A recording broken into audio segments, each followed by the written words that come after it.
Sabahınız xeyirli olsun, hamınızı salamlayıram. Bugün bir mövzuya toxunmaq istəyirəm.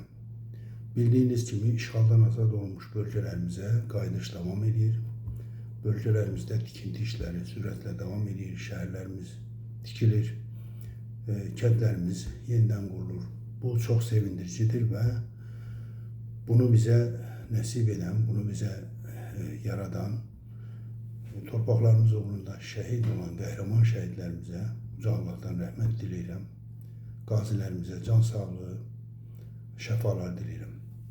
Bu çox sevindirici haldır və bunu mən özüm də bir Laçınlı olaraq görürəm, hiss edirəm, yaşayıram və bundan çox böyük qürur hissi duyuram. Ancaq bir məsələni də diqqətə ayırmaq lazımdır bir məsələyə. Bu məsələ odur ki, bundan sonra əlbəttə ki, şəhərlərimizin qurulması bu çox gözəldir. Şəhərlərimizin tikilməsi bu çox gözəldir. Ancaq xüsusilə kəndlərə fikir vermək lazımdır. Kənd əhalisini geri qaytarmaq lazımdır. Kəndlərimizin geri qayıtması ölkəmizdə həm işsizliyin azalmasına gətirib çıxaracaq, həm də ölkəmizdə məhsul istehsalının artmasına səbəb olacaq.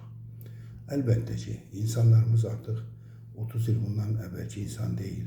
Müəyyən mənada tənbəlləşmə gedib, müəyyən mənada artıq o köhnə nəsil, yaşlı nəsil demək olar ki, yoxdur. Orta nəsil də artıq, belə deyək, yaşlanıb və bu nəslin yenidən kənd təsərrüfatı ilə məşğul olması biraz çətin olacaq. Ancaq ən azından müəyyən bir hissə kənd təsərrüfatı ilə məşğul olacaq. Heyvandarlığına, öz bostanını becərəcək, əkinçiliklə məşğul olacaq və beləliklə dediyim kimi həm özləri məşğul olacaq, dövlətin bu yükünü azaldacaq, həm də məhsul istehsal edərək ölkədə məhsul bolluğuna gətirib çıxacaq və xaricdən asılılığı azaldacaq.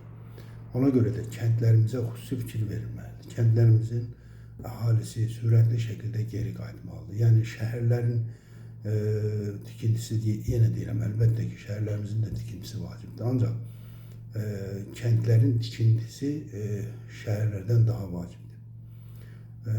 Dediyim kimi, kəndlərimizin yenidən qurulması, tikilməsi, əhalinin geri qayıtmasına şərait yaradılması ölkəmizin iqtisadiyyatına çox böyük fayda verəcəkdir. Ümid edirəm ki, mənim bu fikrim lazımi təşkilatlara çatacaq və hökumət kəndlərin yenidən qurulmasına xüsusi fikir verəcək. Hamınız Allah'a emanet olun. İnşallah görüşək.